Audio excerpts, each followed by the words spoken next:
नहीं रखना चाहिए, है ना। आ रहा है क्या समझ में? ठीक है, तो सीए इंटर है ना, सीएस एग्जीक्यूटिव नेम क्लॉज चल रहा है कंपनी का, ठीक है। तो जो बचा हुआ तो कंप्लीट कर लेते हैं। आपके नाम में और क्या नहीं आना चाहिए? ब्रिटिश इंडिया नहीं आना चाहिए। इलेक्टोरल ट्रस्ट का मैंने आपको पहले ही लिखवा दिया था लास्ट क्लास में। तो आपके नाम में क्या नहीं आना चाहिए? British India. समझ, ठीक है ना।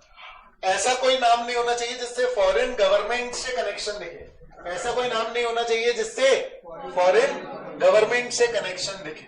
सारे लोग मेरी बात सुनेंगे, है ना, क्लियर है? ठीक है। फिर द प्रपोज नेम इंक्लूड्स और इंप्लाइज एसोसिएशन और कनेक्शन विद और पेट्रोनेज विद नेशनल हीरो, समझ आ रहा है, और any person held in high esteem और important personages who occupied or are occupying important positions in the government। आ रहा है समझ में? तुमने अपनी कंपनी का नाम लिखा नरेंद्र मोदी लिमिटेड, आ रहा है समझ में? क्लियर है? तो ऐसे कोई नाम फिर आप यूज नहीं कर सकते। क्लियर है क्या? आ रहा है समझ में? ठीक है। किसी भी नाम का फायदा फालतू नहीं उठाने की कोशिश करेंगे आप। और क्या था कि ये वाला भी मैंने लिखवा रहा था आपको, शायद याद हो, कि कंपनी जो प्रॉपरली बंद हुई है उसका नाम आप 2 साल तक नहीं रख सकते हैं, ये 2 years। जो प्रॉपरली बंद हुई है उसका नाम 2 साल तक नहीं रख सकते। और सडनली जिसका नाम हटा दिया गया है, सडनली जिसका हमने नाम हटा दिया गया, उसको 20 साल तक उस नाम को आप यूज ऐसे लिख लो अलग से। अरे सर कि प्रॉपर वाइंडिंग अप हुआ है कंपनी का तो 2 साल तक वो नाम नहीं रख सकते, और स्ट्राइक ऑफ हुआ तो 20 साल तक आपको नाम नहीं रख सकते।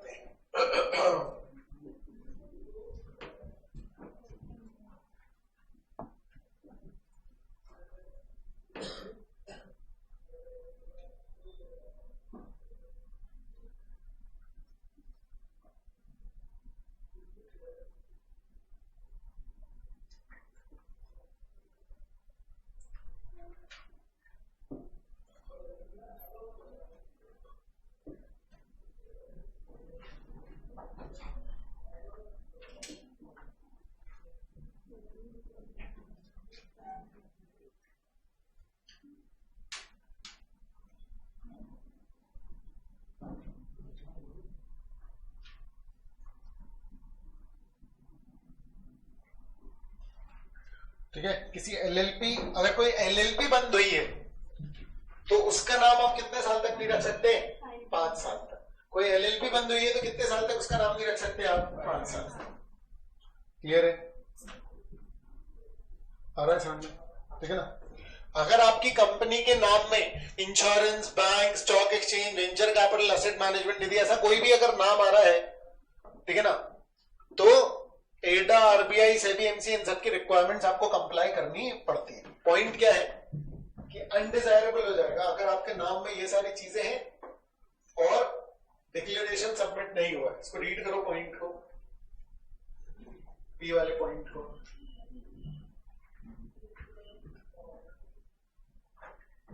इनडायरेक्ट स्पीच में लिखा होता है ये, क्योंकि फोकस कुछ पर्टिकुलर बातों को करना होता है उसको। आ रहा है समझ में?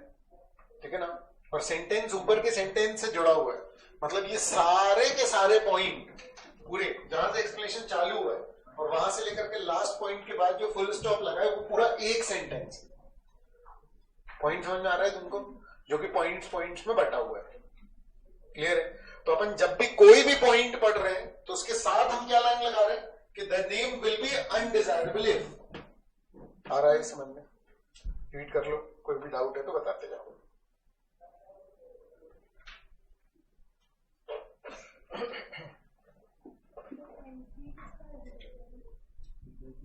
मिनिस्ट्री ऑफ कॉर्पोरेट अफेयर्स बेटा, मेन रेगुलेटर।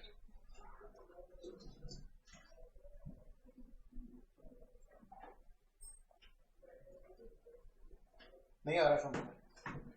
जो भी दिक्कत है तो बताते जाएंगे अपन। आ रहा है समझ में?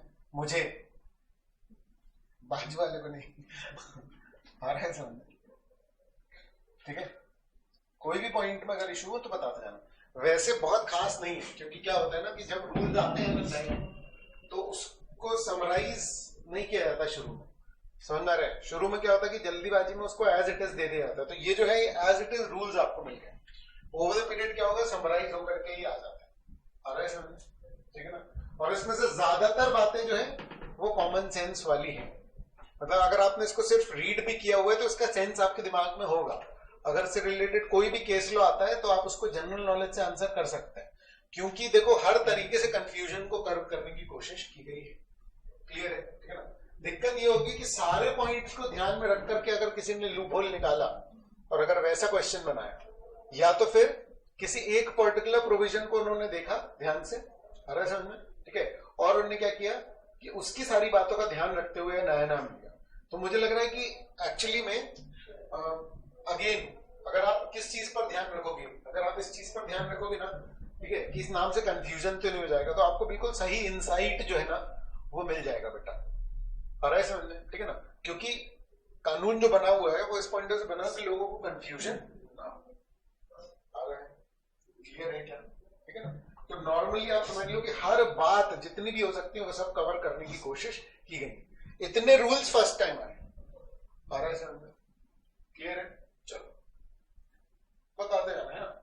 आपके नाम में स्टेट वर्ड यूज नहीं होगा। स्टेट वर्ड जो है वो कॉन्स्टिट्यूशन में देश के लिए यूज होता है, सरकार के लिए, अरे समझ में, या तो फिर देश के लिए। समझ में आ रहा है क्या आपको? इसलिए आपके नाम में स्टेट वर्ड नहीं होना चाहिए। समझ में आ रहा है? ठीक है। सिर्फ कौन यूज कर सकता है? Government. Propose name includes the word state in case the company is not a government. The name will be considered undefined. तो इसका केस लॉ कैसे बन के आ सकता है कि ये गवर्नमेंट कंपनी है जिसके नाम में स्टेट है और कोई व्यक्ति क्या कर रहा है, ऑब्जेक्शन रेज कर रहा है, तो उसको चलेगा क्या? उसको नाम में स्टेट यूज करना चलेगा क्या? हाँ चल जाएगा। क्यों? क्योंकि वो कौन सी है? गवर्नमेंट है ना। इस तरीके से आपको रीड करना पड़ेगा। The propose name is containing only the name of a continent, मतलब आपने एशिया या यूरोप, अरे समझ, इस तरीके से नाम यूज कर लिया।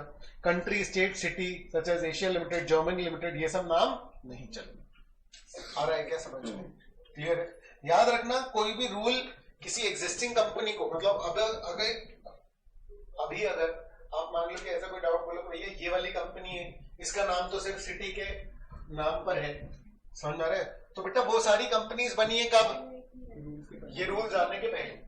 और इस बात को लेकर के भी कानून में प्रॉपर क्लैरिफिकेशंस आते हैं कि एग्जिस्टिंग कंपनीज का क्या होगा, बस वो इतने रेलेवेंट नहीं होते। मतलब कि आपको इतने सारे रूल्स दे रहा है और अलग से भी रूल्स इस बात के बनेंगे कि एग्जिस्टिंग कंपनीज का क्या होगा, क्योंकि ये सारे रूल्स किस तरीके से चलेंगे? प्रोस्पेक्टिव। प्रोस्पेक्टिव मतलब आने वाले वक्त के लिए ये सारे रूल्स चलने वाले। आ रहा है क्या समझ में? क्लियर है? ठीक है। आप सब कनेक्शन में हैं, मतलब जहां हमने छोड़ा था वहां से रिकनेक्ट कर पा रहे हैं ना? पक्का ना? समझ रहे? नहीं तो फिर अपन शुरू में फिर बिल्कुल ब्लैंक हो जाते हैं कि ये चल क्या रहा है, ये हो क्या रहा है, मतलब ऐसा तो नहीं है ना? पक्का ना? क्लियर? ठीक है ना? एक भी दिन का गैप हो जाता है तो क्या होता है समझो। ठीक है, अगर कोई होमवर्क नहीं है या अगर कोई मोटिवेशन नहीं है कि अपन उसको घर में जाकर के पढ़ें, समझ में आ रहा है, या क्लास से आने से पहले पढ़े, सोचते सब हैं कि यार पढ़ लेंगे या पढ़ लेना चाहिए, नॉर्मेटिव स्टेटमेंट्स हैं, लेकिन क्या होता है कि अपन पढ़ पाते नहीं। समझ में आ रहा है? ठीक है ना? तो उस चक्कर में क्या होता है कि अपन भूलते जाते हैं चीजें। समझ में आ रहा है? जब भूलते जाते हैं तो सबसे ज्यादा दिक्कत होती है the moment upon next class में बैठते हैं। समझ में आ रहा है? तो सबसे ज्यादा प्रॉब्लम होती है रिकनेक्शन में। आ रहा है समझ में? सबसे ज्यादा प्रॉब्लम होती है रिकनेक्शन में। अच्छा, जहां तक कंपनी लॉ की बात है तो रिवीजन में एक इशू ये आ सकता है कई बार, समझ रहा है, कि मैं पुरानी क्लास का रिव्यू करा दूं, लेकिन पुरानी क्लास का भी किस पर बेस्ड है? उसके पहले वाले पे। आ रहा है समझ में? तो आपको कंटिन्यूएशन में इसको क्या करना पड़ेगा? ध्यान में रखना पड़ेगा, क्योंकि कोई भी आप बात पढ़ रहे हो ना तो वो पहले की बात से कनेक्ट होगी। समझ आ रहा है? तो अगर डेली बेसिस पे आप उसको रीड नहीं करेंगे तो आप प्रॉब्लम में फंस जाएंगे। आप मेरी बात समझ रहे हैं? क्लियर है क्या? ठीक है ना? तो ये बहुत जरूरी है कि आप डेली बेसिस पे क्या करें। समझ में आ रहा है? और मैं सच बता रहा हूं, आप जितना डेली बेसिस पे पढ़ते हो ना, ठीक है ना, 10 से 15 मिनट से ज्यादा नहीं लगेगा।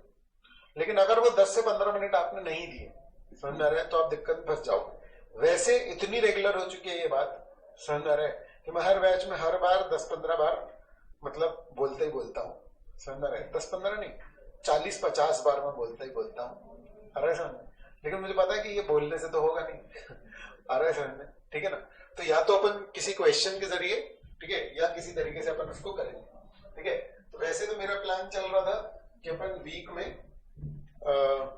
अच्छा मैं बता चुका हूँ कि आप लोगों को, कुछ लोगों को नहीं पता होगा, अब मैं जो टेस्ट ले रहा हूँ समझ में आ रहा है, वो हर वीकेंड पे लूंगा मैं टेस्ट। इसका मतलब कि जो भी कुछ हम 5 दिन में पढ़ेंगे, 6वें दिन जो है मैं उसका टेस्ट ले लूंगा। आ रहा है समझ में? और जो भी मैं 6वें दिन टेस्ट लूंगा समझ में आ रहा है, उसमें कभी कभी सिर्फ 5 दिन का नहीं इंक्लूड होगा। समझ में आ रहा है? उसका पिछला वाला भी इंक्लूड हो जाएगा। ठीक है ना? तो आज के बाद से, मतलब इस सैटरडे छोड़ के, समझ में आ रहा है, अगले आने वाले जितने भी सैटरडेज हैं, समझ में आ रहा है, कभी वो संडे, कभी वो फ्राइडे, कभी वो मंडे हो सकता है। समझ में आ रहा है? ठीक है, जब जैसी सिचुएशन फंसे कि भैया ये त्योहार आ गया, समझ में आ रहा है, ठीक है ना, या अगर कभी पेपर आ जाते हैं, कभी बीकॉम का आ गया या कुछ आ गया लफड़ा, आ रहा है समझ में, तो उस बेसिस पे हम थोड़ा बहुत चेंज देखेंगे कि ज्यादातर लोग किसमें फंस रहे हैं। क्योंकि हर एक, देखो समझना, ठीक है, हर एक इंडिविजुअल की प्रॉब्लम को मैं केटर नहीं कर सकता। समझ रहे हो? अगर मान लो कि मेरे से आकर के 3 के ग्रुप में लोग बोल रहे हैं कि भैया मंडे ले लो, कुछ लोग बोल रहे हैं भैया ट्यूसडे ले लो, वेडनेसडे ले लो, तो आप एक बार मेरी सिचुएशन में आकर के देखो, मैं किसी की भी बात मानूंगा तो किसी न किसी को प्रॉब्लम तो हो जाएगी।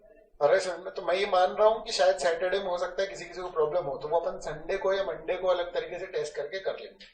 ठीक है ना?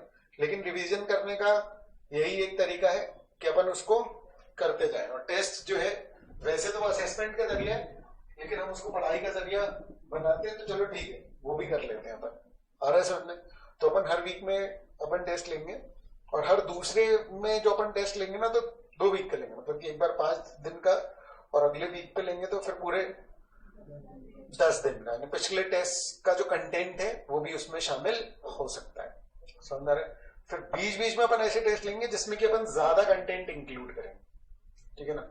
तो अब कोई ये नहीं बोलेगा फ्राइडे को कि भैया हमको सैटरडे का पता नहीं था, क्योंकि ये वो रीजन है जिसके कारण मैक्सिमम टेस्ट पास्ट में कैंसिल हुए हैं या पोस्टपोन हुए हैं और फिर हो नहीं पाए हैं। आ रहा है क्या समझ में? क्योंकि ये आपकी पढ़ाई के लिए बहुत ज्यादा जरूरी है। आप समझ पा रहे हैं क्या?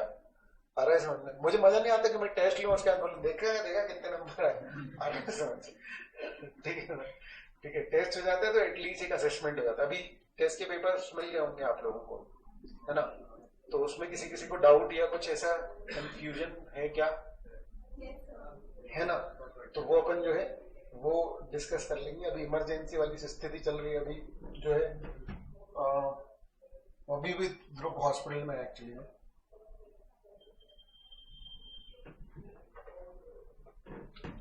ठीक है ना? तो आज ब्लड टेस्ट होगा तो पता चलेगा उस पर कि क्या स्टेटस है ना? ठीक है, तो इसलिए थोड़ा सा बस वो डिस्टर्ब हो गया, इसलिए मैं कुछ लोगों के आंसर्स भी चेक नहीं कर पाया, लेकिन उसको अपन कंटिन्यू कर लें। और 10 को होली है ना? 10 मार्च। ऐसे रिएक्ट कर रहे कुछ लोग, क्या बात कर रहे हो? होली ये क्या होता है? ये क्या होता है? क्या बोल रहे हो? जैसे भांग पीते हैं ऐसे याद आ गया। ठीक है ना? तो 8 को संडे, समझ रहे? तो कुछ लोग बोल रहे होंगे भैया ये अच्छा टाइम है, तो आप एक काम करो ना, आप 7 से छुट्टी कर दो। जितने भी दिन मिलते तो मैं आपको ये बोलना चाहता हूँ कि संडे को भी क्लास लगेगी। हाँ, बड़ा दुख हुआ सुन के मुझे भी। ठीक है ना? लेकिन संडे को बेसिकली क्लास लगाने के से ज्यादा मैं इंटरेस्टेड हूँ कि मैं आंसर शीट्स जो है वो पूरी आप लोगों की चेक कर लूंगा। अगर समझ में कि जितना भी पेंडिंग वाला जो है ना, तो मैं 15-20 मिनट के गैप में ऐसा टाइम दे दूंगा, तो जिससे क्या होगा कि ज्यादातर लोगों की कॉपीज वगैरह जो है वो चेक हो पाएंगे, आंसर्स वगैरह जो। क्लियर है क्या? ठीक है ना? कोई टॉपिक का अगर मान लो कि कुछ होता है, अपन संडेज को अपन बैकअप की तरह रखा करेंगे। समझ आ रहे कि सबको कंपल्सरीली ना आना पड़े। समझ आ रहे? ठीक है ना? लेकिन अगर आपका कुछ छूटा है, ठीक है ना, तो मैं पहले क्लियर कर दे रहा हूं आपको, बहुत ध्यान से समझ लेना। क्लियर है? अगर आपका कुछ छूट रहा है या कुछ भी है, समझ में आ रहा है, और मैं आपको टाइम दे रहा हूं संडे का, क्लियर है? ठीक है ना? और आपने लिया भी है अगर टाइम, मेरे पास बहुत लिमिटेड टाइम होता है, समझ में आ रहा है, ठीक है ना।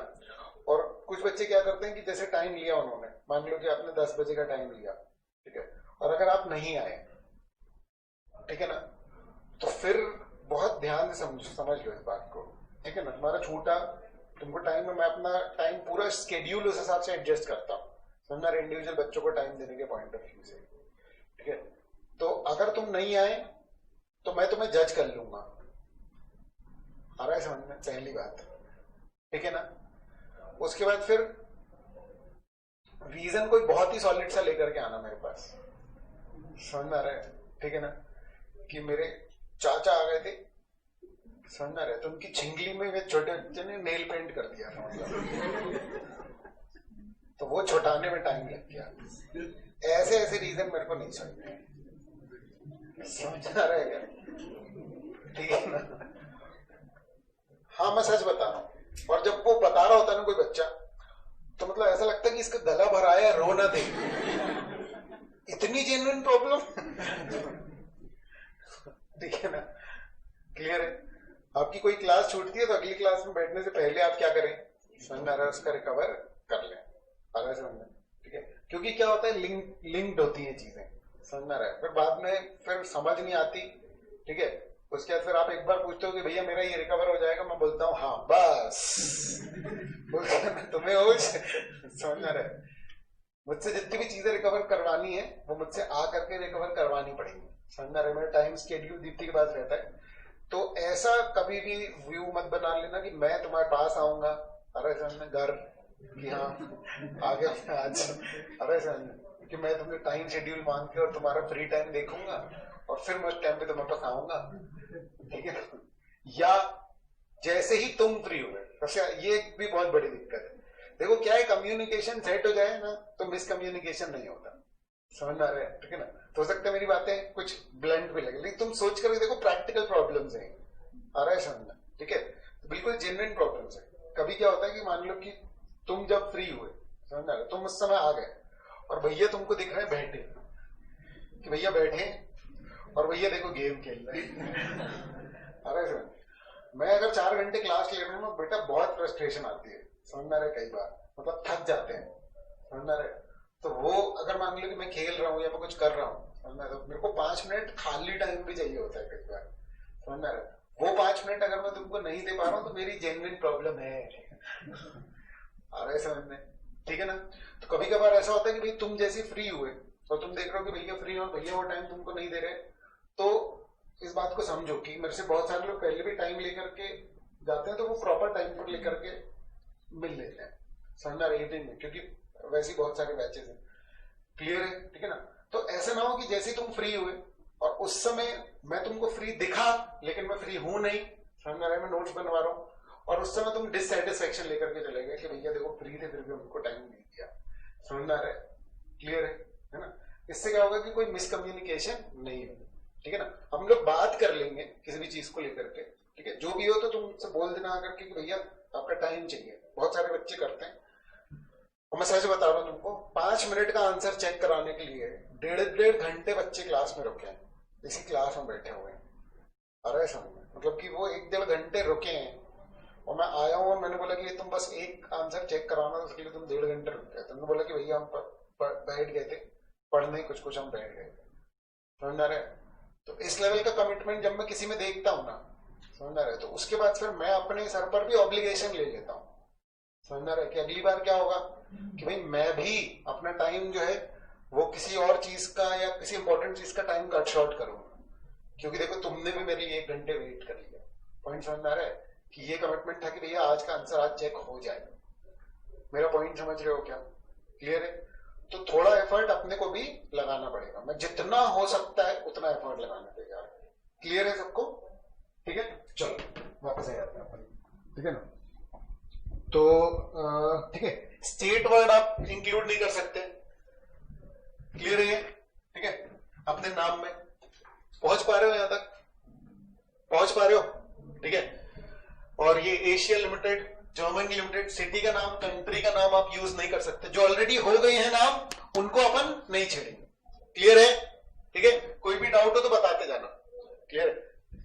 डिस्क्रिप्टिव नेम नहीं होंगे जो सिर्फ कॉमनली यूज वर्ड है to describe an activity explanation. इसके लिए कॉमनली यूज वर्ड बहुत ध्यान से समझना, ठीक है ना। ये पूरा ये ABC तक यहां तक चल रहा है, यानी ये एक पॉइंट है पूरा, आ रहा है नहीं समझ में, ठीक है ना। इसको सबसे पहले बहुत नॉर्मल तरीके से समझो, ठीक है ना। कि जैसे अगर मान लो कि टेबल बेचने वाली कंपनी, उसने नाम रख लिया टेबल लिमिटेड, तो ऐसा आप नहीं कर सकते हो, क्योंकि भैया उस वो टेबल का व्यापार करने वाले सारे लोग क्या बोलेंगे, मतलब आपने नाम रख लिया फर्नीचर लिमिटेड, आ रहा है समझ में। तो ऐसा नाम रखने को आपको नहीं मिलता, क्योंकि भैया उस चीज को बुलाया ही उस तरीके से जाता है। किसी प्रोसेस या डिस्क्रिप्शन का भी नाम जो बिल्कुल कॉमनली यूज होता है, समझ आ रहा है, वो आप नहीं रख सकते। थोड़ा सब्जेक्टिव सा पॉइंट है, बिल्कुल एकदम पिन पॉइंट मैथमेटिकली इसको डिफाइन नहीं किया जा सकता है। अगेन थीम क्या चल रही है कि कंफ्यूजन ना हो, किसको कंफ्यूजन ना हो, पब्लिक को। अरे समझ, ऐसा ना हो कि तुम कोई ऐसा नाम रख लो, समझ में आ रहा है, जो नॉर्मली लोग यूज करते हैं इंडिया में, इंडिया के बाहर भी कॉमनली टर्म जो यूज होता है बिजनेस में, समझ में आ रहा है। तो कोई भी अगर वो टर्म यूज कर रहा है तो तुम बोलोगे कि अरे देखो मेरी कंपनी का नाम यूज कर रहे हैं, अरे समझ में। तो ऐसा नहीं, आप यूनिक नेम रखो अलग सा, बिल्कुल कॉमन जेनेरिक एक्सप्रेशन आप यूज नहीं कर सकते हो। उसी को लेकर के डिफाइन किया गया है यहां पर, क्लियर है, ठीक है। तो क्या बोल रहा है, ठीक है, डिस्क्रिप्टिव नेम को अंडरलाइन कर लो, है ना। तो कॉमनली यूज्ड वर्ड्स नहीं हो सकते। Refer the use of generic expressions which may be used by any other company to describe its trade. कोई कंपनी अपने ट्रेड को उस तरीके से डिस्क्राइब करती है, जैसे टेक्सटाइल इंडस्ट्री, तो टेक्सटाइल इंडस्ट्री लिमिटेड, ऐसा कोई नाम, पॉइंट समझ में आ रहा है क्या। तो इस तरीके का जेनेरिक कॉमन एक्सप्रेशन वाला नाम आप यूज नहीं कर सकते। While determining whether a name is descriptive or not, the objects of the proposed company or the order of the words appearing in the name shall not be irrelevant. तो क्या पहले है क्या बाद में, ये सब भूल जाएंगे। समझना बहुत सब्जेक्टिव बातें, पिन पॉइंट इसको नहीं आइडेंटिफाई किया जा सकता है। आप बस इतना समझ लो कि कॉमन एक्सप्रेशंस जो हैं वो आपको अलाउ नहीं हो। हाँ,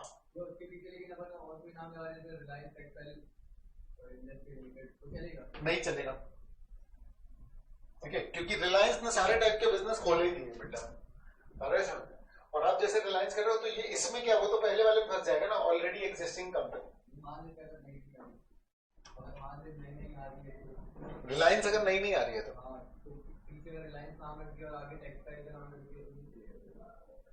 जैसे ऑलरेडी, चलो रिलायंस छोड़ो, कोई रैंडम कंपनी का नाम अपन लेते हैं, अरे समझ, ठीक है ना।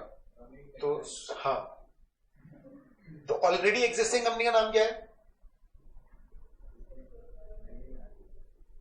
अच्छा कोई नई कंपनी अपना नाम क्या रखना चाह रही है, रमेश टेक्सटाइल, हाँ, तो ये रख सकते हैं या नहीं, ये सवाल है। हाँ रख सकते हैं। अरे समझ, सिर्फ टेक्सटाइल लिमिटेड अगर आप रखोगे तो क्या हो जाएगा,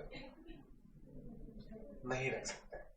अरे समझ में, जैसे फर्नीचर है तो फर्नीचर सिर्फ नहीं रख सकते, अरे समझ, लेकिन रमेश फर्नीचर लिमिटेड या इस तरीके से होगा तो फिर वो आप रख सकते हो। क्लियर है क्या बताइए, अरे समझ में, ठीक है ना। आपके नाम से देखो, कंपनी के नाम से उसके एक्टिविटी की सूचना मिल जाए तो वो चलेगा, समझ में रहे। सिर्फ एक्टिविटी को ही मैं अपना नाम रख लूं तो वो अलाउड, समझ में आ रहा है, क्लियर। तीसरा, name shall not be deemed to be descriptive where commonly used words are in addition to the other words in the name. ये है बेटा सी पॉइंट, जो है वो आपके नाम का, वो आपके जो डाउट है उसका वो है एक्सप्लेनेशन। देखो जरा सी पॉइंट,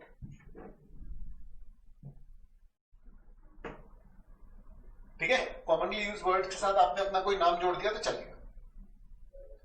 क्लियर है बेटा, ठीक है। आगे देखो, ठीक, अगर आपने किसी फॉरेन कंट्री का नाम रखा या फॉरेन कंट्री किसी सिटी का नाम रखा तो नहीं चलेगा, आ रहा है समझ में, ठीक है ना। The same shall be allowed if the applicant produces any proof of significance of business relation with such foreign country, like memorandum of understanding with such company or such country, ठीक है। बहुत ध्यान से, क्या बोल रहे हैं, अपने नाम में किसी फॉरेन कंट्री या किसी फॉरेन कंट्री की किसी सिटी का नाम यूज नहीं कर सकते हैं, क्लियर है। सिर्फ वो नाम तो ऑब्वियसली बात है नहीं यूज कर सकते हैं, क्लियर है, बहुत ध्यान से सुनना। अपने नाम में इंक्लूड नहीं कर सकते, नाम में इंक्लूड भी नहीं कर सकते। जैसे जो भी अपन ने पढ़ा, जैसे Ramesh textile, Ramesh Germany limited या ऐसा कुछ अपन ने बनाया, तो नहीं कर सकते अपन। अरे सर अनटिल अनलेस अपन क्या साबित कर दें कि नहीं देखो जर्मनी के साथ हमारा बिजनेस रिलेशन है, तो हमको वो नाम यूज करना जरूरी। आप पॉइंट समझ रहे। लेकिन एक कंडीशन भी, प्रोवाइजो भी दिया हुआ है, जहां प्रोवाइडेड दैट लिखा रहता है उसको अपन क्या बोलते हैं बेटा, प्रोवाइजो। ये भी आपको एक टॉपिक है, इंटरप्रिटेशन ऑफ स्टैच्यू करके है, दोनों लोगों को है। अरे समझे, ठीक है ना, तो आप समझना ही। तो प्रोवाइजो में क्या होता है, कंडीशन। ये भी एक सवाल है जो मैं बोल रहा हूं कि what is a proviso, clear है क्या? तो ये उसका एग्जांपल है, समझ लो। तो provided that the name combining the name of a foreign country with the use of India like India Japan or Japan India shall be allowed if there is a government to government participation or patronage and no company shall be incorporated using the name of the, ये एक और बात हो गई enemy company. दो बातें, मतलब दोनों कंट्री का नाम यूज करना है। अगर दो कंट्री का नाम यूज कर रहे हो तो गवर्नमेंट का कुछ रिलेशन होना चाहिए, और एनिमी कंट्री का नाम तो आप यूज करेंगे। आ रहा है क्या समझ में? रीड कर लो फटाफट से। एनिमी कंट्री कौन सी होगी? जो सरकार समय समय पर डिक्लेयर करेगी। तो जब वॉर होती है तब डिक्लेयर करते हैं। क्या पाकिस्तान एनिमी कंट्री है? नहीं। अगर डिक्लेयर हो गया कि एनिमी है तब वो एनिमी होगा, समझ में? अभी ट्रेड चलता है प्रॉपर पाकिस्तान के साथ, इनफैक्ट मोस्ट प्रेफर्ड नेशन था वो। आ रहा है समझ में? अभी थोड़े टाइम पहले मोस्ट प्रेफर्ड नेशन का टैग हटाया उस पर से। आ रहा है समझ में? हमारा प्रॉपर ट्रेड चलता है, क्लियर है? यहाँ पे ब्रिटिश इंडिया यूज नहीं कर सकते, ब्रिटिश इंडिया यूज नहीं कर सकते।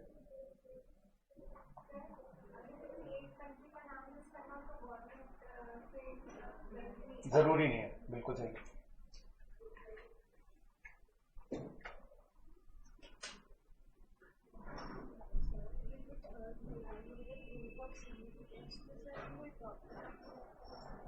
कैसा? आप कोई भी डॉक्यूमेंट प्रूव कर देते हो ना, मतलब आप बताओगे ना, आप साबित करोगे कि कैसे उस कंट्री के साथ आपका रिलेशन है। ऑब्वियस सी बात है। मतलब देखो समझो, आप अपने नाम में वो फॉरेन कंट्री का नाम क्यों यूज करें? क्योंकि हम वहां से प्रोडक्ट मंगाते हैं, तो हम लोगों में ये बात एडवर्टाइज करना चाहते हैं। लेकिन नहीं मंगाते जबरदस्ती, जबलपुर में बेच रहा, बॉम्बे भेलपुरी।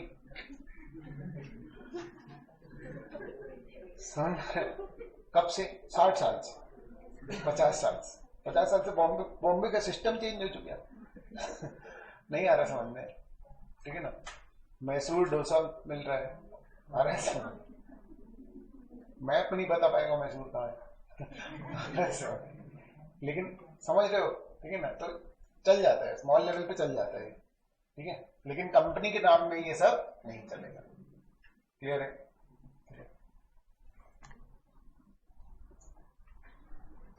रूल्स बनते हैं गड़बड़ लोगों के लिए, लेकिन निभाने सबको पड़ते हैं। पॉइंट समझ आ रहा है? तो जो अच्छा रहता है ना, उसको लगता है मैं ये रूल क्यों निभा रहा हूं, क्योंकि अगर ये रूल नहीं होगा तो आप तो गड़बड़ नहीं करोगे, समझ रहे? लेकिन कोई उसका फायदा उठा जाएगा। आ रहा है समझ? ये दिक्कत है। गलत लोग होती है, कुछ नहीं, कैसे हम लोग ये रूल्स ना निभाएं, फंसेंगे भी या नहीं भी फंसेंगे तो और रूल बनेंगे, यही चल रहा है। तो ऐसे तो मतलब जो सही है उसको तो रूल, हमारा कोर्स बेस्ड ही इस पे, हमारा पूरा कोर्स ही इस पे बेस्ड है। सोच कर देखो, चार्टर्ड अकाउंटेंट का सबसे मेन काम क्या होता है पता है आपको? अरे वर्क। प्रोफेशनली सबसे मेन वर्क कौन सा होता है चार्टर्ड अकाउंटेंट का? ऑडिट। सबसे मेन वर्क पता है आपको? मतलब ये इसका जो स्टार्टिंग हुई थी वो किस चीज से हुई थी चार्टर्ड अकाउंटेंसी के लिए? ऑडिट से। आ रहे समझ? ठीक है ना? तो क्या बात चल रही थी अपनी? ये जो सही है उसके भी बहुत सारे रूल्स अप्लाई हो जाते हैं। हाँ, तो हमारा पूरा कोर्स ही इस पे बेस्ड है, समझ आ रहा है? कि मतलब अगर मान लो कि रूल्स नहीं होते, समझ आ रहा है? ऑडिट जो एक्टिविटी है वो मोस्ट इररिलेवेंट है। हम लोग जानते हो क्या एस्टैब्लिश कर रहे हैं, बस कि ये सच बोल रहे हैं, समझ आ रहा है? अकाउंट्स बनाते हैं कंपनी के बोर्ड ऑफ डायरेक्टर्स। ये डिस्कशन भी पढ़ाई का है, क्योंकि एक चैप्टर आएगा आपको चैप्टर 10 ऑडिट एंड ऑडिटर्स, उसके लिए ये बेसिक डिस्कशन करनी है। मतलब ऐसा नहीं लगे ना कि अपन कहीं और बढ़ रहा है। ठीक है, सुनो ध्यान से। तो जो कंपनीज होती हैं इसमें डायरेक्टर्स काम करते हैं और पैसे किसके लगे हुए? Share holders. अरे तो ऑडिट का रेलेवेंस क्या है? ऑडिट क्यों है? ऑडिट का एग्जिस्टेंस ही किस कारण से?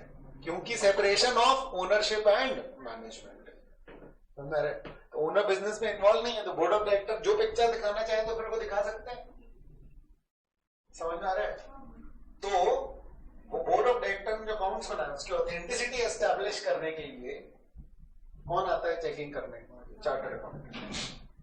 तो हम बेसिकली वैल्यू एडिशन कम कर रहे हैं, मतलब अकाउंट सही हो जाते हैं तो वैल्यू एडिशन हो जाता है, लेकिन हम सुधरवाने थोड़ी जाते हैं। अगर देखा जाए लीगली तो हमारा वर्क क्या है? हमारा वर्क ये है कि हम चेक कर लें, समझा रहे, और जनता को बता दें कि इनने जो अकाउंट बनाए वो सही बनाए या नहीं। आप किसी भी बैलेंस शीट में देखेंगे तो आपको समझ में आएगा कि करोड़ों रुपए का खर्च होता है उस पर। मतलब टोटल खर्च जो है ऑडिट पे, सारे टाइप के ऑडिट्स अगर आप निकालोगे तो करोड़ों रुपए का खर्च होता है। हम लोग जब ऑडिट पे जाते थे, तो आप किसी ऑडिट वाले से पूछना जो बाहर में ऑडिट में अगर कर रहा होगा, अगर आपका कोई भाई कोई अगर वो जाएगा ना, जैसे मान लो कि 2017 में कोई गया आपका भाई वगैरह, अरे समझ, तो आप उसको जो है 2019 में देखना फूल के कुप्पा हो गया वो, क्योंकि ऑडिट में मिलता है जो चाहे वो खाने के लिए। अरे वो सारा खर्चा कौन उठाता है? कंपनी। समझ? अरे ठीक है। हाँ, मैं जब गया था पहली बार ऑडिट करने तो उनने वो मतलब स्टाइपेंड था हमारा 2300 स्टार्टिंग में। बताया था क्या मैंने तुम लोग को? कुछ लोगों को बताया था मैंने। स्टाइपेंड था 2300 का, और नागपुर जाना था ऑडिट करने।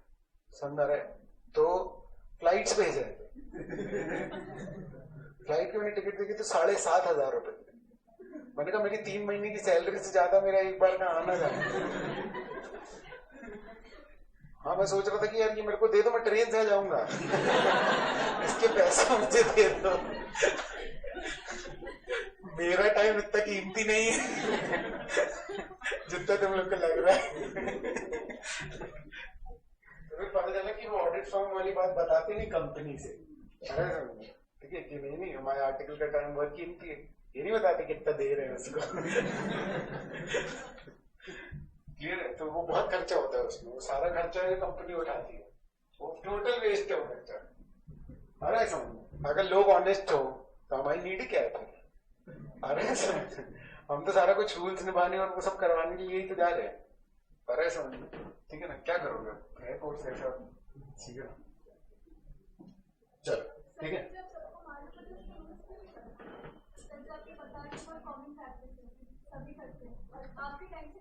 जो ये वाली बात है, जो खर्चा वाली बात करी तुमने, प्लेन वाली,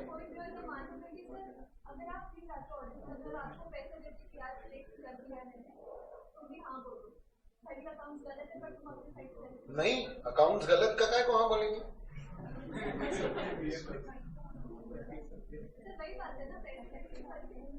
पैसे दे के भैया समझना, ठीक है?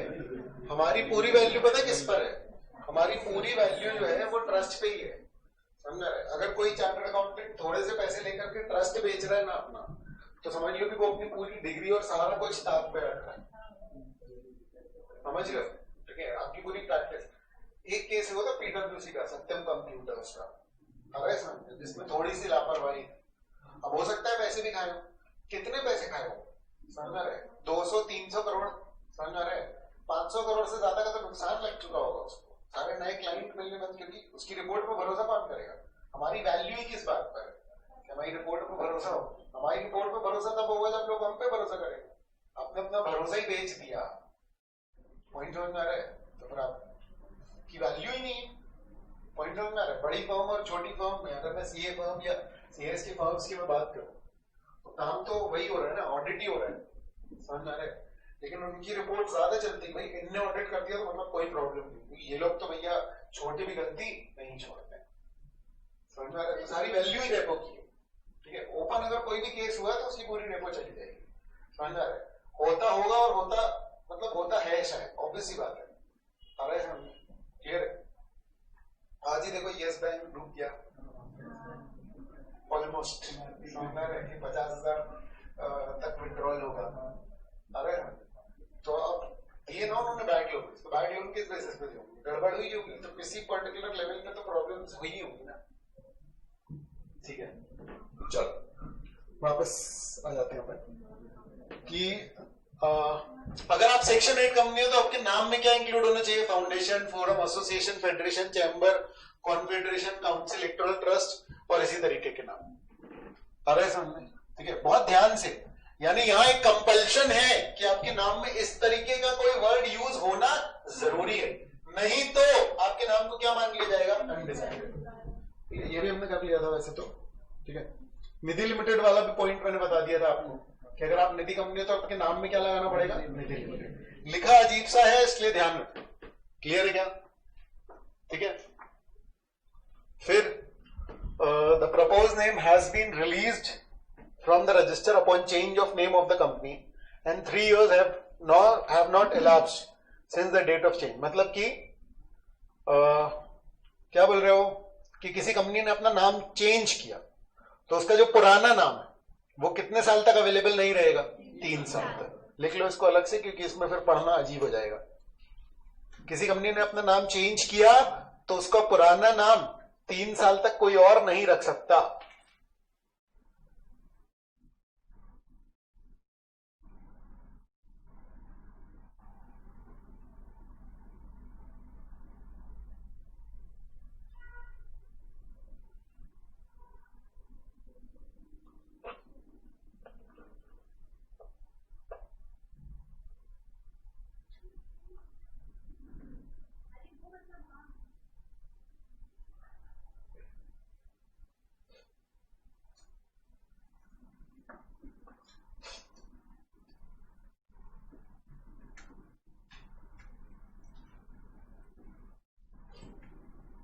ठीक है,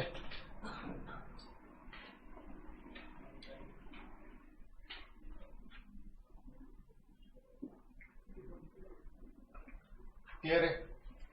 तो देखो, ठीक है, ये पूरे सारे पॉइंट्स क्या के हैं, the name shall be considered undecided. और अब सेकेंड पॉइंट क्या बोल रहा है इसका, ठीक है, the applicant shall declare an affirmative or negative. मतलब से ये पूछा जाएगा कि भैया आप इस नाम को पिछले 5 साल से यूज कर रहे थे क्या। मतलब देखो समझो, हो सकता है कंपनी आज बना रहे हो, इससे पहले आप सोल प्रोप्राइटरशिप में थे या तो फिर एलएलपी फॉर्म में थे या पार्टनरशिप फॉर्म में थे, तो यही नाम आप यूज कर रहे थे, उसका एक डिक्लेरेशन लगता है। आ रहा है समझ? देखो, the applicant shall declare an affirmative or negative to affirm or deny whether he is using or has been using in the last 5 years the name applied for incorporation of the company or LLP in any other business constitution like sole proprietorship, partnership or any other incorporated or unincorporated entity। क्या बोल रही है कि क्या आप एक declaration दोगे कि क्या आप ये नाम पिछले 5 साल से यूज कर रहे थे किसी भी तरीके से, कि पहले आप सोल प्रोप्राइटर थे यही नाम यूज कर रहे थे। जैसे आईटेक्स है तो कंपनी नहीं है, अब हम कंपनी बनाएंगे तो एक डिक्लेरेशन की क्या हम पिछले 5 साल से नाम यूज कर रहे हैं इस तरीके का। ठीक है, and no objection certificate from other partner associate for use of such name by the proposed company. तो जब वो कंपनी बन रही, समझना रहे, तो पहले उस नाम के साथ जितने पार्टनर्स यूज कर रहे थे उन सबका क्या एनओसी, कि भैया उनको कोई दिक्कत तो नहीं है। मतलब हो सकता है ना कि मतलब मान लो कि 3 पार्टनर्स थे और फिर जब कंपनी बन रही है तो वो 2 लोग ही क्या बन रहे हैं, डायरेक्टर्स बन रहे हैं, तो वो से एक को दिक्कत तो नहीं है क्योंकि नाम में तो उसका भी हिस्सा है। क्लियर है क्या? इसलिए ठीक है ना।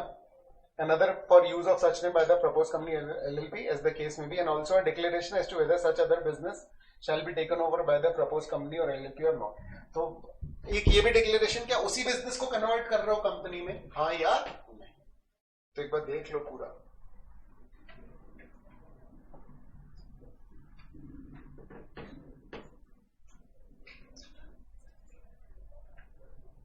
लास्ट में जो दिया हुआ है उसमें सिर्फ नाम है, ये सारे नाम आपको क्या करना है, पहले पूछ लेना किससे, सेंट्रल गवर्नमेंट से, फिर ये नाम अपने नाम में इंक्लूड करना। क्लियर है? बाकी ये फुल डिटेल में है, समझ आ रहा है। ओवर द पीरियड जब इसके शॉर्ट नोट्स बनेंगे, समझ आ रहा है, तो बहुत सारे पॉइंट्स इसमें से स्किप कर दिए जाएंगे कॉमन वाले। अरे समझ में, तो आप अभी फुल रूल पढ़ रहे हो जितने भी आए हुए, समझ में आ रहा है? फुल रूल कभी भी इतने इंपॉर्टेंट नहीं होते, बेसिक मेन चीजें जो है वो इंपॉर्टेंट होती है। क्लियर? लेकिन अपन ने पूरे पढ़ लिए, अमेंडेड है क्योंकि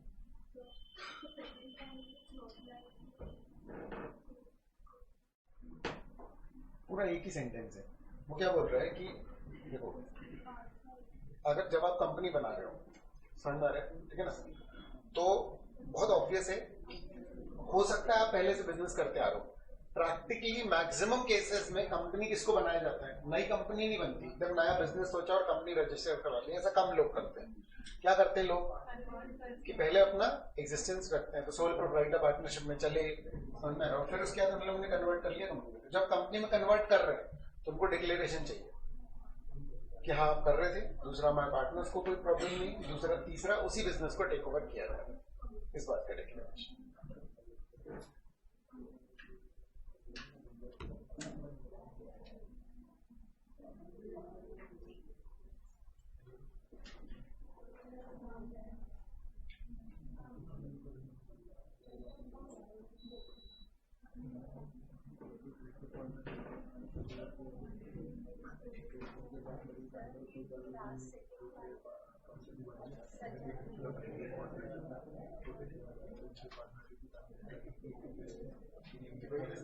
किया जा रहा है, इसलिए कंपनी के नाम पर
जो भी हो, क्योंकि तुम्हारा एंटिटी का स्ट्रक्चर क्या था वो तो नहीं पता ना।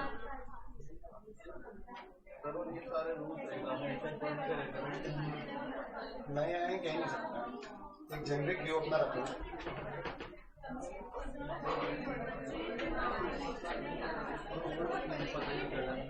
हाँ देखो, इसमें ना, इसमें एग्जाम के क्वेश्चंस कैसे आ सकते हैं आप इस बात को समझें जरा। क्लियर है? ठीक है ना? इसमें किसी भी एक या दो क्लॉज पे समझ में नाम आएंगे। जनरली अब क्या बोल सकते हैं, जनरली इसको क्या बोलते हैं, जनरली जिस तरीके के क्वेश्चन आए हैं उनके बारे में आपको बता सकता हूँ। जो नए रूल्स है उसको तो लेकर के कुछ कहा नहीं जा सकता, ठीक है ना। पास में मेन बातों पे वो फोकस करते हैं, जैसे मान लो जो बहुत छोटी छोटी बातें रहती है ना उसको फोकस नहीं करते हैं, ठीक है ना। तो आपको क्वेश्चंस भी मिलेंगे तो आप समझ जाएंगे कि पास में किस तरीके के क्वेश्चंस जो है वो आए हो। अब जो है वो एडिशनली और भी बहुत सारे मैटर हो गए, किसी भी एक बात को लेकर के क्या हो सकता है,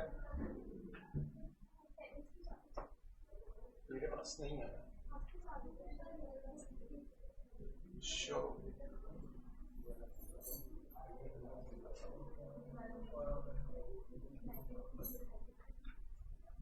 ठीक है, क्या बोल रहा है? हाँ, कि किसी एक क्लॉज पे केस लॉ टाइप का बन के आ सकता है। तो लेकिन देखो समझो, उसमें जो मेन मार्क्स होंगे ना आपके, वो आपके अंडरस्टैंडिंग पर होंगे। समझना रहे, ठीक है ना, कि जनरली 3 से 4 नंबर का या 5 नंबर तक का भी अगर आपको क्वेश्चन आता है तो उसमें कंक्लूजन वाला आंसर ये रहेगा कि हाँ ये नाम यूज कर सकते हो, हाँ या नहीं। समझना रहे, लेकिन किसी भी क्लॉज पे क्वेश्चन आता है, ठीक है, आपको बेसिक बातें जो है नेम क्लॉज की, कि वो आइडेंटिकल और सिमिलर नहीं होना चाहिए और अनडिजायरेबल होने वाली चाहिए, वो बातें प्रॉपर कॉमन चली। आंसर की फ्रेमिंग बता रहा हूं बेटा मैं आप लोगों को, आंसर का कंटेंट बता रहा हूं। क्लियर है कि आपको आएगा क्या एग्जाम में, ठीक है, किसी भी एक क्लॉज को लेकर के कि भैया इनने ऐसा ऐसा नाम रखा, इन लोगों को ऑब्जेक्शन हुआ, उन लोगों ने बोला कि भैया ये नाम नहीं रख सकते।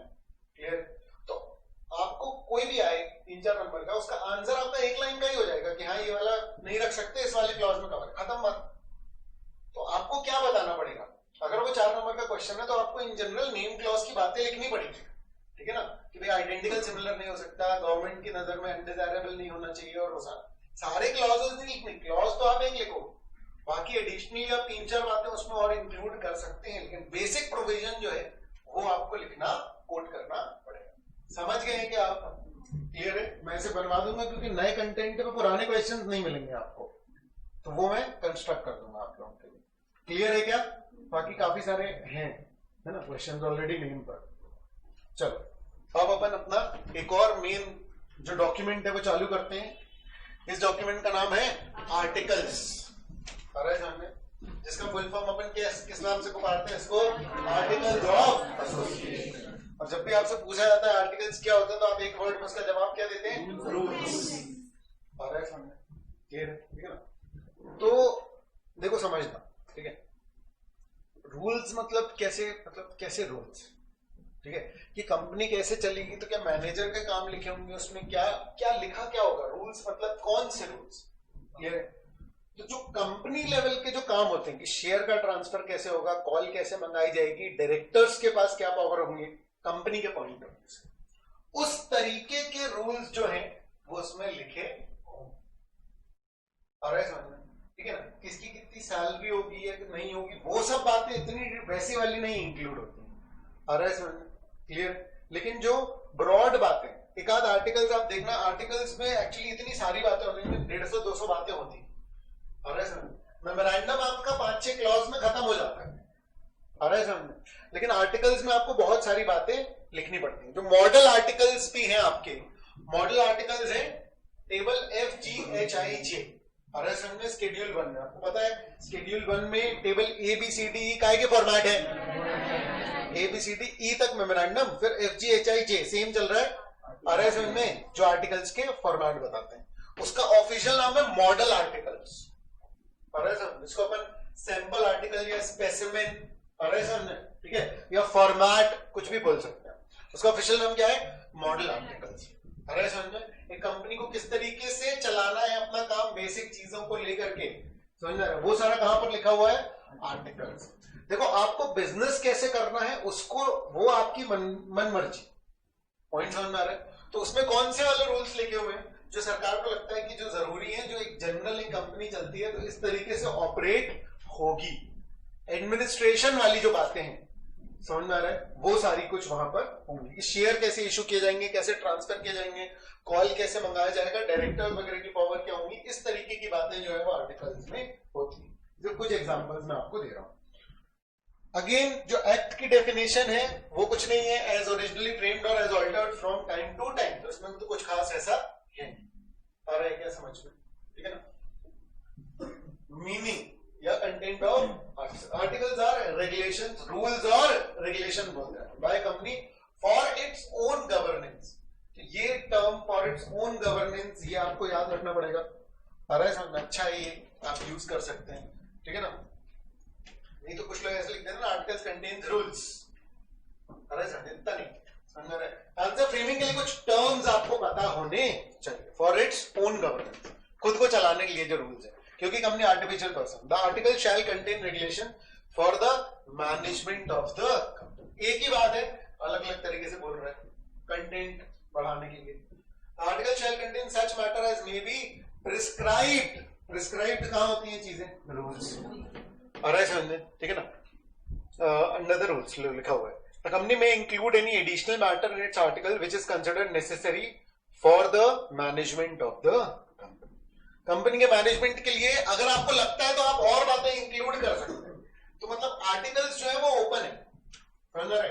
ऐसा नहीं कि 50 रूल्स बना के रख दिए, कंपनीज एक्ट ने बोला कि यही निभा। आ रहा है समझ में? क्लियर है? ओपन छोड़ा हुआ है। बहुत ध्यान से सुन लो, ये वाली बात बहुत ज्यादा इंपॉर्टेंट है, इसको लेकर के नहीं तो जिंदगी भर कंफ्यूजन में रहोगे। सुनना ध्यान से क्या बोल रहा हूं, क्लियर है? ठीक है ना? एक कंपनी कैसे चलेगी, क्या क्या उसको करना चाहिए, क्या क्या नहीं करना चाहिए।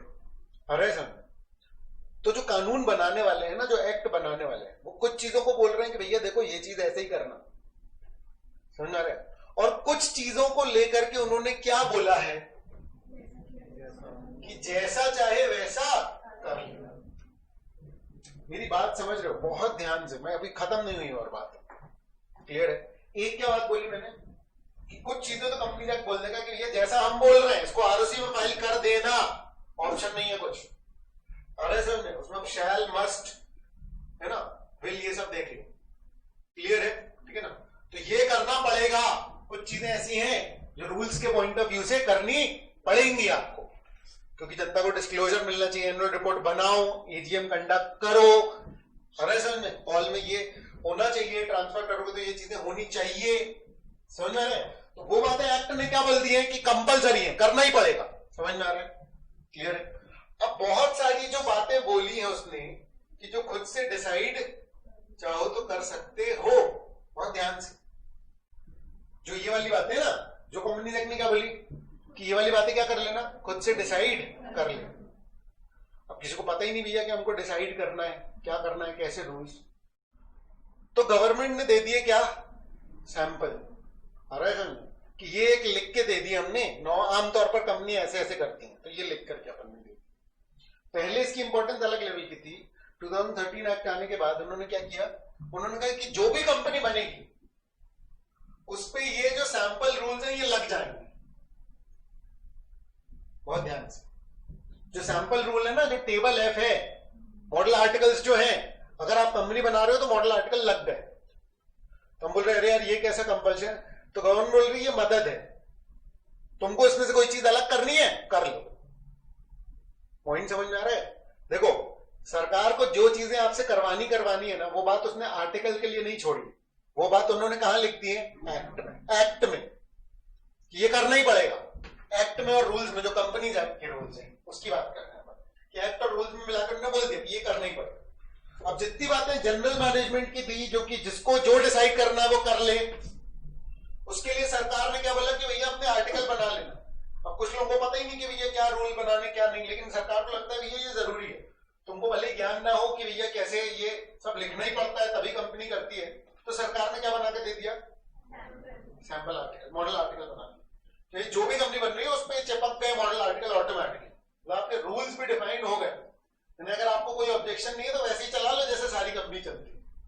लेकिन अगर किसी को लगता है कि नहीं यार हम तो पूरा पढ़ेंगे और कुछ चीजें हम अपने हिसाब से चलाना चाहते हैं, तो गवर्नमेंट का कहना ठीक है, एक्ट की तो किसी बात को चेंज मत कर लेना, लेकिन जो मॉडल आर्टिकल है उसमें कुछ अलग करना है तो अलग कर दो। तो अब क्या करना पड़ता है, अगर आपको कोई चीज नहीं चाहिए ना तो डेलिबरेटली अलग करना पड़ता है। एक्सक्लूजन, मतलब आर्टिकल शुरू होता है तो पहला क्लॉज एक्सक्लूजन का होता है आजकल, जिसमें क्या है आपके कि क्या क्या चीजें अलग करनी है वो अलग कर लो, बाकी सब आप पे एज इट इज लग जाएंगे। जिस चीज को लेकर के खुद के रूल्स फ्रेम करने हैं, बिल्कुल बिंदास आराम से जैसे चाहे वैसे रूल्स फ्रेम कर सकते हो। जितनी चीजें सरकार को आप पे छोड़नी थी वो छोड़िए। हर चीज आप अपने आप से डिसाइड नहीं कर सकते, क्यों? क्योंकि बाकी चीजें सरकार ने कहां से गवर्न कर ली है, एक्ट से और रूल्स। अरे समझ में? तो अब जब हम आगे बढ़ेंगे, शेयर कैपिटल, जनरल मीटिंग, उन सब में जहां कहीं भी पढ़ेंगे, समझ में आ रहा है? तो ऐसे बहुत सारे क्लॉजेस हैं, समझ में आ रहा है, जो जिसमें क्या लिखा होगा, ध्यान से सुनना, अगर आर्टिकल में मेंशन है तो ये पावर है। अगर आर्टिकल में मेंशन है तो ये पावर है। अगर आर्टिकल में मेंशन नहीं है तो ये पावर। और कुछ चीजें कैसे आएंगी कि ये आपके पास है ये पावर, जब तक आर्टिकल में लिख करके आपने इसको अलग ना कर दिया हो, यानी बहुत प्रकार से ये बन सकता है। मतलब आप कोई भी चीज इंक्लूड कर सकते हो। अगर आर्टिकल में लिखा है तो आपके पास ये पावर है, अगर आर्टिकल में नहीं लिखा तो ये पावर नहीं है। एक सेट ये हो, और एक ये कि आपके पास ये पावर है लेकिन कंपनी ने अगर आर्टिकल में अपने लिख करके पावर अपने आप से छीन ली है तो फिर वो नहीं है पावर, क्योंकि कंपनी वही कर सकती है जो उसके आर्टिकल्स में लिखा हो। मैं आपको बस वो सारे प्रोविजंस का व्यू दे रहा हूं ताकि ऐसा ना हो कि जो भी कोई पहला रूल हम पढ़ जाए उसको आप पूरा कंस्ट्रक्शन मान लो। मेरी बात समझ में आ रही है क्या? क्योंकि हर बार वो छूट जाएगी। जैसे अब वापस मैं आपको लेकर के जाता हूं, समझ में आ रहा है? प्राइवेट कंपनी की डेफिनेशन में आप समझो, प्राइवेट कंपनी की डेफिनेशन में क्या है कि अगर आपके आर्टिकल्स में वो 3 बातें लिखी हुई हैं तो आप क्या कहलाओगे? प्राइवेट। समझ में आ रहा है? अगर आपके आर्टिकल्स में वो बातें लिखी हुई हो, वो 3 बातें, तो आप क्या कहलाने वाले हो? Private company. नहीं तो आप पर सारे रूल्स कैसे लगेंगे? जैसे कि आप क्या हो? एक। क्या पॉइंट समझ पा रहे हैं? क्लियर है? ठीक है ना? तो आगे बढ़ते हैं। ये वाला जो पैच है प्रोविजंस फॉर इंट्रेंचमेंट, क्लियर है? ठीक है ना? ये अमेंडमेंट है, समझ में? ये बाद में आया, क्लियर है? तो इसके पहले हमको कुछ प्रोविजंस पढ़ने पड़ेंगे एक तो, फिर हम ये पढ़ेंगे। आ रहा है समझ? ठीक है ना? ये क्या हुए, क्या दिए हुए? मॉडल आर्टिकल्स अलग अलग तरह की कंपनीज के लिए, क्लियर है? ठीक है ना? मॉडल आर्टिकल्स के लिए हमने क्या बोला? ये देखो, एप्लीकेबिलिटी ऑफ मॉडल आर्टिकल्स। ठीक है, पहले तो बोला कि कंपनी सारे के सारे अडॉप्ट कर सकती है एज इट इज, जो भी मॉडल आर्टिकल्स उस पर लगते हैं, जिस भी टाइप की कंपनी बना रहे हो उस वाले मॉडल आर्टिकल। दूसरी बात देखो क्या लिखी है, पहली बात समझ में आ रही है सबको? क्लियर है? दूसरी बात देखो, अगर कंपनी के रजिस्टर्ड आर्टिकल्स ने किसी चीज को एक्सक्लूड नहीं किया, ध्यान से, एक्सक्लूड नहीं किया या मॉडिफाई नहीं किया, देन तो क्या होगा? देन सच प्रोविजंस जिनको एक्सक्लूड या मॉडिफाई नहीं किया गया है shall apply to such company as if they were contained in the duly registered articles. लिख लो उसको। अगर आपने मॉडल आर्टिकल्स की किसी बात को अलग नहीं किया तो ऐसा माना जाएगा कि आपने उस मॉडल आर्टिकल की उस बात को आत्मसात कर लिया है, अपना लिया है।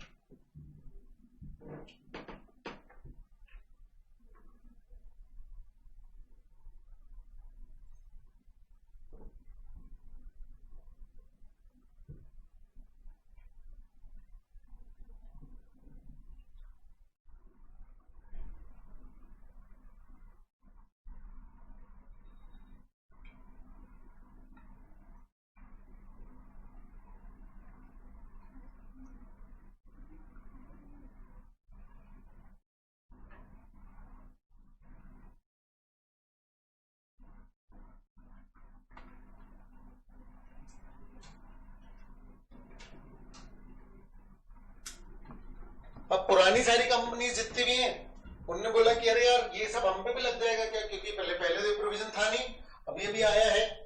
पहले तो हम अपने हिसाब से बना लेते थे, कुछ एक्सक्लूजन तो करते नहीं थे। तो हमने कहा पुराना जिसका जैसा चल रहा है वैसे ही चलता रहेगा। अरे तुम्हारा जो आर्टिकल है वो सब सही, क्लियर है? तो अब से जो कंपनीज बन रही हैं उन पर क्या लागू हो रहा है? Model article.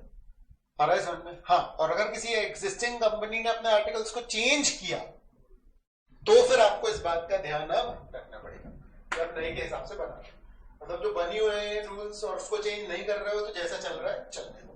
समझ में आ गया क्या? रीड कर लो फटाफट से इसको। एंट्रेंचमेंट अभी नहीं पढ़ाया अपन ने, है ना?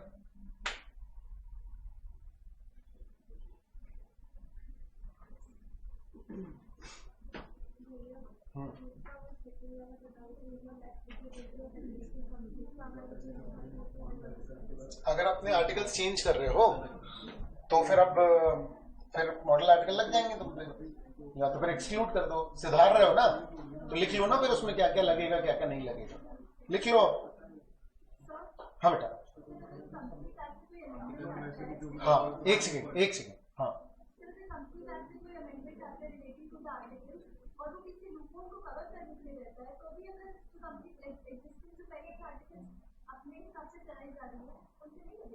अब मेरी बात समझो, देखो 2-3 बातें हैं इसमें।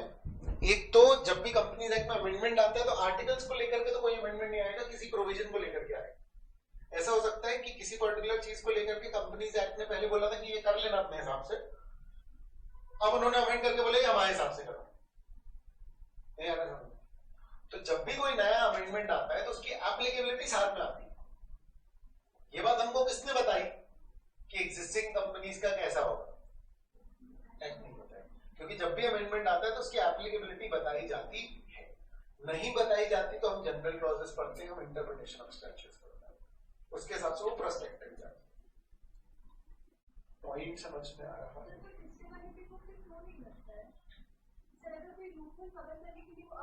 क्योंकि प्रैक्टिकलिटी भी बहुत इंपॉर्टेंट होती है, समझ रहे हो?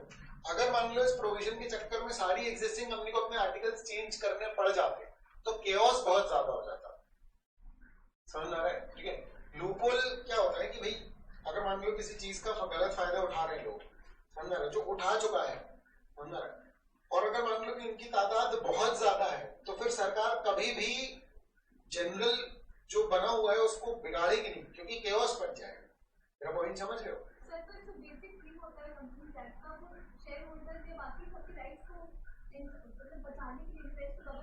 हाँ, तो अगर उतना सीवियर मैटर होगा तो फिर कंपनी से करता भी है वैसा। देखो समझो, अगर मान लो कि कोई डायरेक्टर ने कुछ गड़बड़ कर ली, समझ रहे, फ्रॉड से अगर मान लो उसने पैसे वैसे ले लिया, क्लियर है, जो बात पहले कवर नहीं थी, तो हो सकता है फिर कि क्या किया जाए कि उस अमेंडमेंट को लाते समय क्या बोल दिया जाए कि नहीं ये रेट्रोस्पेक्टिवली लागू होगा। पॉइंट समझ में आ रहा है? ठीक है ना? क्या हुआ था, वोडाफोन का इनकम टैक्स का जब केस हुआ था तब भी इस तरीके का प्रोविजन आया, समझ रहा है, कि उसको लेकर के लॉ में कुछ लिखा नहीं था, तो डबल इंटरप्रिटेशन थी। इनकम टैक्स वालों ने निकाला कि टैक्स लगेगा, कंपनी ने बोला कि भैया नहीं लगना चाहिए, इनकम टैक्स वालों ने अगले फाइनेंस एक्ट में रेट्रोस्पेक्टिव अमेंडमेंट दे दिया उस बात को लेकर के, तो वो टैक्सेबल लिमिट में आ गए। पॉइंट समझ में आ रहा है? तो ऐसा कर सकते हैं, बस क्लियर है? दिक्कत है किसी को? ठीक है। अब ये जो रूल्स है ना, ये बहुत बहुत बेसिक वाले रूल्स हैं, समझ में आ रहा है? ठीक है ना? हर सब्सक्राइबर क्या करेगा, सब्सक्राइबर टू मेमोरेंडम जो है वो क्या करेगा, मेमोरेंडम एंड आर्टिकल्स भी साइन करेगा, मतलब आर्टिकल्स भी साइन करेगा। कुल मिला के बात क्या बोल रहा है वो, कि मेमोरेंडम वाले जो सब्सक्राइबर हैं वो और किस में साइन करेंगे, आर्टिकल्स। क्लियर है? फिर each subscriber shall add his name, address, occupation of any in the presence of at least one witness who shall attest the signature and shall likewise sign and add his name, address and occupation। मतलब ऐसा होता है ना, एक सबूत लगेगा, वो वाला बहुत बेसिक बात है। ठीक है, लो ये भी लिखा है कि विटनेस की लाइन क्या लिखी रहेगी, ये लिखा रहेगा कि आई विटनेस टू सब्सक्राइबर, जो जिनने साइन मेरे सामने किया है, डेट और प्लेस भी बताएगा। फर्दर जैसे हम तुम लोग के एग्जाम फॉर्म नहीं अटैच करता हूँ, सीए वालों के एग्जाम फॉर्म अटैच करते हैं ना, उसमें यही लिखा रहता है अंदर कि आई विटनेस, मेरे सामने तुमने साइन किया, कि किसी ने मेरे सामने साइन किया। क्लियर है क्या? लेकिन हम उसको वेरीफाई कर रहे हैं, identity details for their identification and satisfied myself for their identification particulars as clear. Basic बात है, मतलब इसमें कोई क्वेश्चन करना बड़ा मुश्किल था। समझ में आ रहा है क्या? ऐसा तो नहीं कि तुम्हें कठिन लगा हो मुझे आसान लगा हो, कोई जवाब ही नहीं। ठीक है, रीड कर लो इसको, कोई दिक्कत है तो बता दो। हाँ।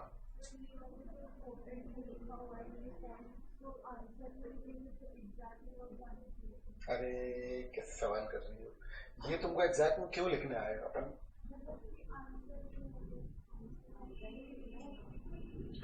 ऐसा मतलब समझ लो कि फिर वो इंग्लिश का पेपर हो जाएगा। अरे ऐसा, ठीक है, क्योंकि जो ये तो भाई किसी दिमाग वाले ने बनाया ना कि भैया ऐसे ऐसे लिख दो, कि वो पूरा थोड़ी लिखेगा, तो उसको बोल दो कि वो क्या कर रहा है, उसको पता लग जाएगा, साइन करते बस।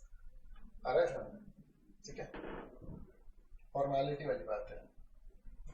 इलिटरेट है अगर सब्सक्राइबर, साइन नहीं कर पा रहा तो क्या करेगा, अंगूठा लगाएगा, थंब इंप्रेशन। और उस थंब इंप्रेशन के आगे वो क्या करेगा, साइन करेगा।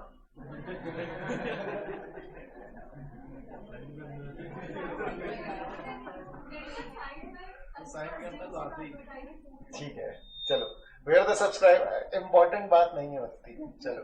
Where the subscriber to memorandum is illiterate, he shall affix his thumb impression which shall describe by such as such by the person writing for him, ठीक है, who shall place the name of subscriber against and below the thumb impression and authenticated by his own signature, और वो उसके नाम के आगे उसके shares भी लिख देगा, ठीक है ना, और वो रीड भी करेगा, उसको एक्सप्लेन भी करेगा कंटेंट मेमोरेंडम के आर्टिकल के, भैया देख जो अंगूठा लगा रहा है उससे कौन सी तेरी प्रॉपर्टी जायदाद कहाँ जा रही है, अरे समझ, ठीक है ना। हाँ हाँ ठीक है, इम्पोर्टेंट नहीं होता, मतलब बहुत बेसिक सी बात है, क्लियर। तो टाइप रिटन और प्रिंटेड पर्टिकुलर्स अलाउड, मतलब तुम समझ रहे हो, राइटिंग बोल रहे हैं तो राइटिंग वर्ड का इंटरप्रिटेशन क्या है, मतलब लिखा होना चाहिए, हाथ से लिखा होना चाहिए, प्रिंटेड चलेगा क्या, देखो समझो। The type written or printed particulars of the subscriber and witness shall be allowed as if it is written by the subscriber and witness respectively, जैसे कि उन्होंने खुद अपने हाथ से लिखा हो, ऐसा माना जाएगा प्रिंट होने पर, ठीक है ना। So long as the subscriber and the witness in the case may be appends his or her signature or thumb impression as the case, हर जगह होता है इस तरीके का। अब बहुत ध्यान से समझो, ये अपन पढ़ देते हैं इंट्रेंचमेंट, ठीक है। देखो क्या है इंट्रेंचमेंट, समझने के लिए आगे का एक प्रोविजन पहले समझना पड़ेगा, वो बहुत आगे है इसलिए मैं पहले से बता दे रहा हूं। वो प्रोविजन है चेंज इन आर्टिकल्स। क्या आर्टिकल्स चेंज हो सकते हैं, मतलब एक बार तुमने बना दिए तो क्या तुम उनको चेंज कर सकते हो, जवाब है हाँ चेंज कर सकते हैं, आ रहा है समझ, क्लियर है। कैसे चेंज करना है उसका एक बहुत जेनेरिक सा है, क्या, एसआर पास, आ रहा है समझ, एसआर यानी कि स्पेशल रेजोल्यूशन। अगर आपको आर्टिकल चेंज करने तो बेटा क्या करना पड़ेगा, एसआर पास करना पड़ेगा। अगर आपको आर्टिकल चेंज करने तो आपको क्या करना पड़ेगा, एसआर पास करना पड़ेगा। इस एसआर से कोई भी प्रोविजन अपन आर्टिकल का चेंज कर सकते हैं। आर्टिकल में 100 बातें लिखी, क्या अपन 100 की 100 बातों को एसआर पास करके चेंज कर सकते हैं, हाँ या नहीं, नहीं क्यों, किसी भी एक बात को अपन चेंज कर सकते हैं एसआर करके, या पूरी 100 बातों को कर सकते हैं क्या एसआर चेंज करके, हाँ कर सकते हैं ना, मतलब नॉर्मली तो हाँ। अभी क्योंकि तुम्हें पता ही नहीं है ना कि आर्टिकल में और क्या होता है, सारे तो तुम्हारे लिए एक सी इंपॉर्टेंस के हैं, सिर्फ वो 3 बातों को छोड़ के। कौन सी 3 बात, तो उसको अलग करते हैं अभी, बाकी 97 की बात करते हैं।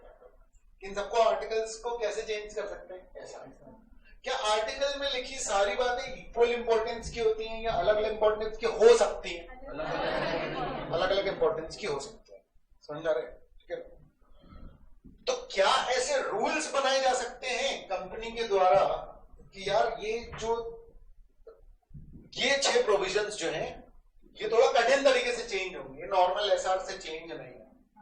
क्या ऐसा बन कर सकते हैं कि 91 बातें अलग तरीके से चेंज हो और वो 6 बातें अलग तरीके से चेंज, उसके लिए थोड़ा ज्यादा चाहिए। जैसे एसआर है तो 75% मेजोरिटी चाहिए, लेकिन हमने बोला कि नहीं हमको तो 85% चाहिए इन 6 बातों के। क्या ऐसा कर सकते हैं, यही एंट्रेंचमेंट के प्रोविजन। ये जो 6 बातें हैं ना, जिनको चेंज करने के लिए आपको नॉर्मल से कुछ ज्यादा करना पड़ेगा, अरे समझ में, उन प्रोविजंस को, आर्टिकल्स के उन प्रोविजंस को क्या बोला जाता है, एंट्रेंचमेंट वाले प्रोविजंस।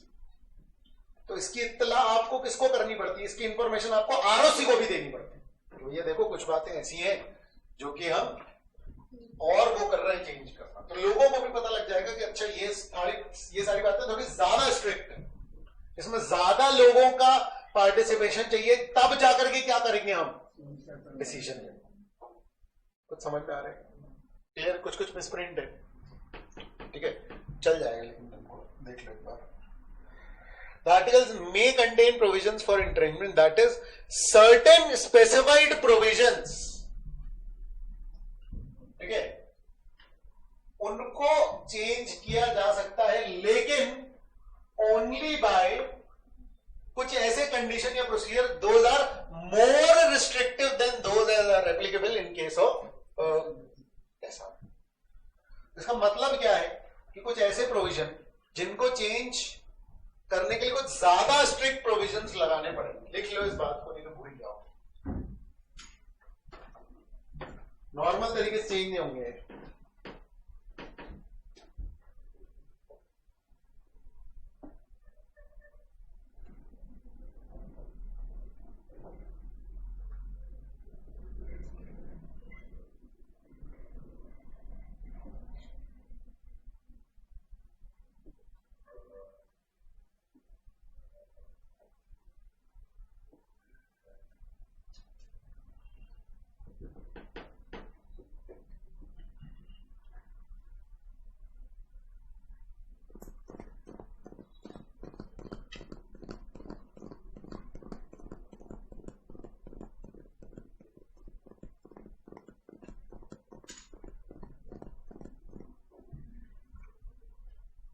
क्लियर है?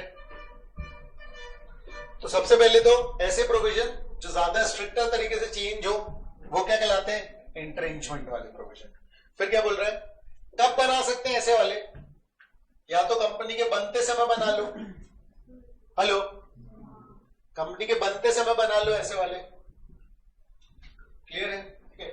और या तो फिर क्या कर सकते हैं? बाद में अमेंड कर सकते हैं। लेकिन जब बाद में अमेंड करके डालते हैं, ठीक है ना, तो प्राइवेट कंपनी के केस में सारे लोगों की कंसेंट चाहिए, और पब्लिक कंपनी के केस में सिर्फ स्पेशल रेजोल्यूशन से एंट्रेंचमेंट वाले प्रोविजंस डाले जा सकते हैं।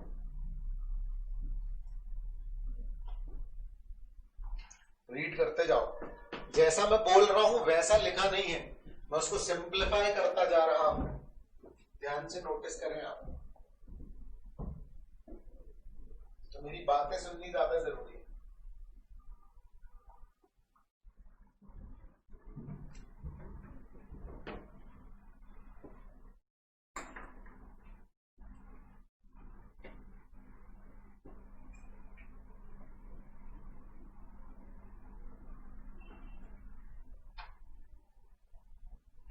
ठीक है।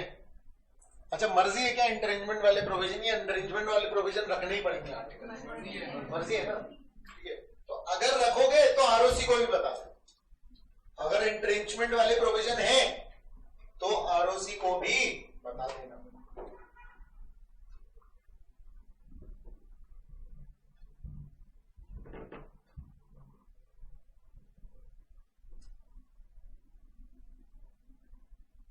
अगर नई कंपनी के केस में इंटरेंजमेंट है तो INC 2 या INC 32 स्पाइस में बता देना, और अगर एग्जिस्टिंग कंपनी में इंटरेंजमेंट वाले प्रोविजन डाल रहे हो तो NGT 14 30 दिन के अंदर अंदर, मतलब जब भी चेंज करोगे तो 30 दिन के अंदर अंदर बता देना।